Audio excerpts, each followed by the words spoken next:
নমস্কার বন্ধুরা। বৃষ্টির সন্ধ্যায় একটু ভাজাভুজি না হলে চলে? তো কি করব ভাবতে ভাবতে ভাবলাম ফ্রিজে কিছু লোটে মাছ আছে।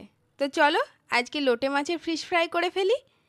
এখানে যে ছোট ছোট পাখনাগুলো থাকে লোটে মাছের, সেগুলোকে কেটে বাদ দিয়ে দিলাম।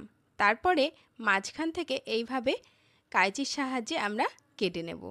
আমার মাছ কাটার কাঁচিটা ভেঙে যাওয়ার জন্য এই ছোট কাঁচি দিয়ে কাটতে হচ্ছে, তাই একটু অসুবিধা হচ্ছে। তোমরা একটু বড় সাইজের কাঁচি দিয়ে কাটবে, তাহলে কিন্তু খুব ইজিলি কিন্তু মাছগুলো কাটতে পারবে। যেহেতু লোটে মাছটা খুব নরম হয়, সেই জন্য কিন্তু খুব তাড়াতাড়ি কিন্তু কাটা হয়ে যাবে। এইভাবে মাছের কাঁটাটাকে বাদ দিয়ে দিলে মাছের মধ্যে কিন্তু আর কোনো কাঁটা থাকবে না। এইবার যেহেতু লোটে মাছে জল বেশি থাকে, তাই লোটে মাছটাকে ফ্রেশ করে জলটাকে বাদ দিয়ে দেব। তারপরে লোটে মাছের মধ্যে দিয়ে দিচ্ছি পরিমাণ মতন লবণ, গোলমরিচের গুঁড়ো। গোলমরিচের গুঁড়োটা এখানে একটু বেশি পরিমাণেই ব্যবহার করছি, কারণ এখানে লঙ্কার গুঁড়ো কিন্তু আমি ব্যবহার করছি না। তারপরে দিয়ে দিলাম সামান্য চাট মশলার গুঁড়ো, মিট মশলার গুঁড়ো, আর তারপরে এদিকে কয়েক কোয়া রসুন আমি থেতো করে রেখেছিলাম, সেটাও দিয়ে দিচ্ছি। আর দেব সামান্য লেবুর রস। এবার বেশ ভালোভাবে লোটে মাছগুলোকে মাখিয়ে নিতে হবে এই মশলাগুলোর সাহায্যে।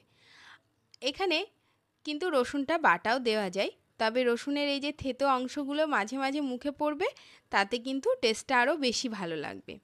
দেখো জল যতই নিংড়েছিলাম আবার কিন্তু জলজলে হয়ে গেল। তো সেই কারণে জলজলে ভাব কমাতে এখানে ময়দা আর কর্নফ্লাওয়ার দিয়ে ভালো করে একটা কোট করে নিতে হবে। তাতে কর্নফ্লাওয়ার লোটে মাছের জলটাকে চুষে নেবে ভালোভাবে, আর মাছের ভিতরে যে জলজলে ভাব সেটা কিন্তু আর পাওয়া যাবে না। এইভাবে কোট করে পারলে 10 মিনিট তোমরা রেখে দিও, তাহলে কিন্তু জিনিসটা খুব সুন্দরভাবে সেট হবে। দেখো কথা বলতে বলতে আমার কিন্তু সবকটা লোটে মাছেরই কিন্তু কোট করা কমপ্লিট হয়ে গেছে।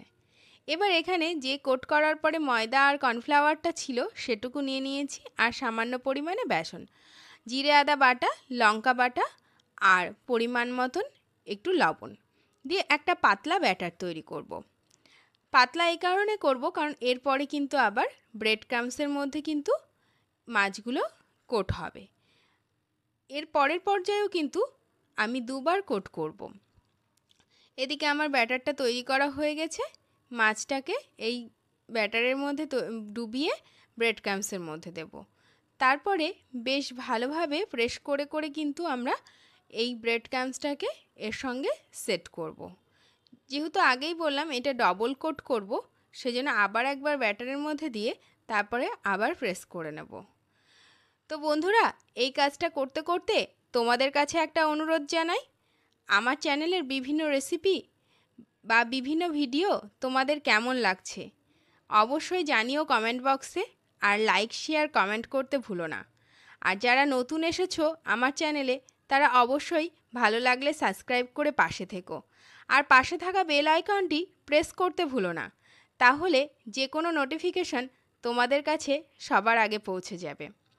দেখো এদিকে কিন্তু আমার কিন্তু অনেকটাই কিন্তু ফিশ ফ্রাই রেডি করা হয়ে যাচ্ছে।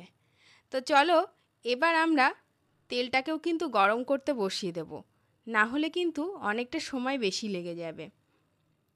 তো চলো তেলটা গরম করতে দিয়ে দিই, তারপরে আবার বাকিটা। দেখো তেলটা কিন্তু আমার গরম হয়ে গেছে। তো এবার আমি এখানে ফিশ ফ্রাইগুলো ছাড়তে লেগে গেছি। দেখো এখানে খুন্তির সাহায্যে এইভাবে কিন্তু ছেড়ে দিতে পারো, তাতে কি হবে তেলটা কিন্তু ছিটকে আসবে না। আবার হাতের সাহায্যেও ছাড়তে পারো। বিশেষত যারা নতুন রাঁধুনি তাদের জন্য কিন্তু খুন্তির উপর করে ছাড়াটাই বেশি ভালো। তো এ দেখো অনেকটাই কিন্তু আমার লাল লাল হয়ে গেছে। ফিশ ফ্রাই কিন্তু আমার রেডি হয়ে গেছে।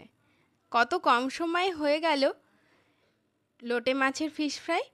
আমরা তো ভেটকি ফ্রাই বা অন্যান্য ফিশ ফ্রাই অনেক খেয়েছি, ফিশ ফিঙ্গারও খেয়েছি, কিন্তু লোটে মাছের টেস্টটাও কিন্তু একেবারে কম হয় না। এইভাবে কিন্তু বন্ধুরা একবার ট্রাই করতেই পারো। এখন বর্ষাকাল চলছে, বর্ষাকালের সন্ধ্যায় এরকম একটু ভাজাভুজি কিন্তু খুব সুন্দর লাগে। তো আজকের ভিডিও কেমন লাগলো অবশ্যই জানিও। আজকের মতো টাটা।